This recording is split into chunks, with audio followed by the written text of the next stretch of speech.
Welcome to the Unlike Show, where unlike other sports shows, I actually like sports. Episode number 3. That's 3 more episodes than I thought I was going to do, trust me. And on episode number 3, we're going to talk about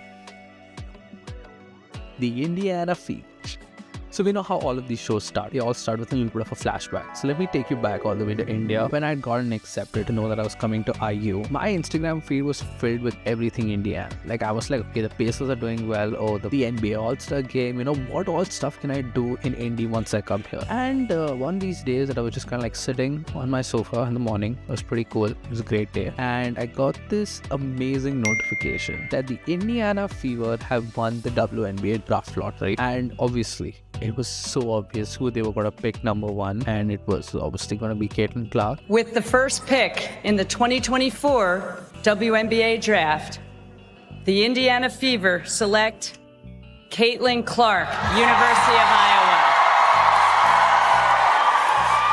And I was like, whoa. I posted a lot about it on my story. I was like, yo, you know, this is kind of amazing. I'm going to be in Indy during like Caitlin Clark's rookie year and stuff. Okay, at that time, I didn't really know when the WNBA season was. Trust me, I'm a big WNBA rookie. I'm a big women's basketball rookie. I'm one of the many people who started watching the sport because of Caitlin Clark. So I was like, oh, I have no idea what's going on. But, you know, I'm going to have to get into this now because I'm going to be in Indy. And it's like LeBron is basically getting drafted here. So excited I'm going to be watching Caitlin Clark's first year in Indy. That's great. And then I realized obviously how the WNBA season works and stuff. And a lot of people in Indy, as you can expect, were crazy behind this. And the tickets sold out for like every single game. I don't think anyone expected how big it was going to be, but yep, every single ticket was sold out. So by the time I came to like Indy, which was in August-ish, it was close to like the WNBA playoffs time. And those tickets were even more expensive. As you know, like the Fever didn't like go past the first round, so there were limited playoff games and stuff like that. But wow,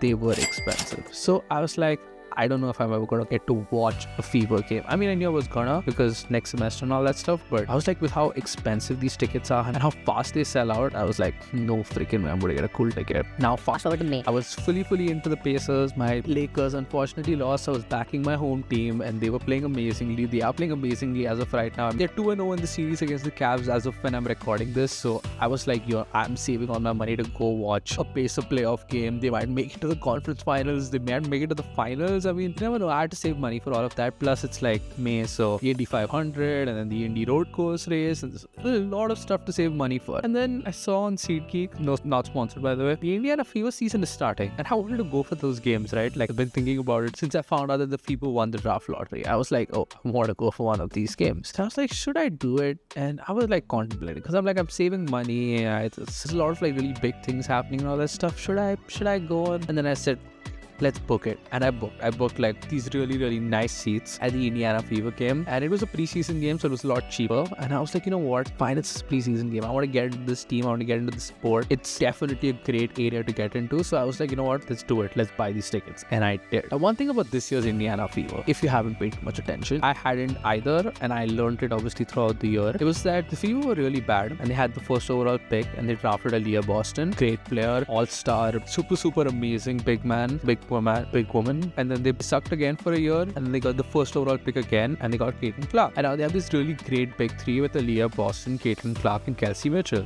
This is the stuff I knew about last year. Then during the off-season, they got busy. They made a lot of changes. I think it's like they kept like 5 players on the team out of the 15 roster spots that were available, and they replaced them with like a lot of people. They completely turned around the roster, and I looked up all of these people that they bought in. Killers. Really good people. So they were going all in this year. All in. So we go to Gainbridge Fieldhouse, a place I was considering to go anyway for an NBA playoff game, and I have been there quite a lot for the Big Ten tournament and all of that stuff. And I was like, you know what, finally I'm here for the Fever game, the big thing in Indy. Let's go and watch it. I go to Gainbridge Fieldhouse and I get this notification that Caitlin Clark is not playing, which normally would have made me sad. Like if you go for a Laker game and you're like, oh, LeBron is not playing or Luka is not playing, you'd be like, that's kind of pissing me off. But I actually wanted to get to know the rest of the team a bit more because yeah, Caitlin Clark fanboy, very typical fan getting into the WNBA. I watched a little bit of their first year together, so I was super excited to watch Aaliyah Boston play. I was super excited to watch Kelsey Mitchell play, and I wanted to see how that new roster works together. Obviously, preseason games, so I was not expecting like crazy action, and also I wasn't expecting like a lot of minutes, and also they are a new team, so can they mesh well together? I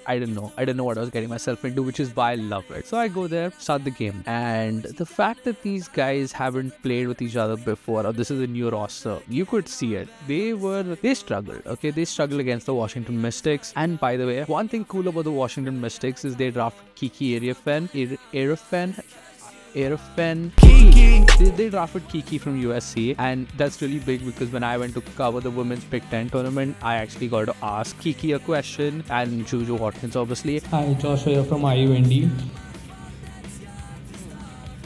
That's a hard question. Since then, I was like, you know what, I'm a fan of you, so wherever you go, I'll be looking out for you. And she was playing in the Mystics, so I was getting to watch her play again, so that's pretty cool. And anyway, no Caitlin Clark, game tips off. This is the starting lineup that they had. You could see them struggle. You could see they were missing a lot of shots. The Mystics had like this really big lead, and obviously like the WNBA is quite a lot different to the NBA, where like, as you can see in the playoffs recently, a 20-point lead means nothing because they can just go on a run, make a lot of threes, get a lot of dunks, layups, and all of that stuff. So a 20-point lead means nothing. But in the WNBA, like if you get a 10-15-point lead, it feels like it's pretty impossible to get back from. And also it's a preseason game, so you won't be seeing people like go super hard in it, except for like maybe the end of the rotation players who are trying to get like a roster spot. So I was like, you know what, it might be fun, it might not be fun. And the way the Washington Mystics were playing, I was like, oh my god, this is going to be a blowout. And it was like an afternoon game, so I was like, I'm probably going to have to leave early and then go home and then just kind of watch it. But I was like, you know what, I've paid money for these tickets, let me kind of like stick it out, let me thug it out. That's so bad. That is so bad. I can't believe I just said that. That was so disgusting. Yeah. Okay. Anyways, so I was sitting there and then the game started getting closer and closer. Now I'm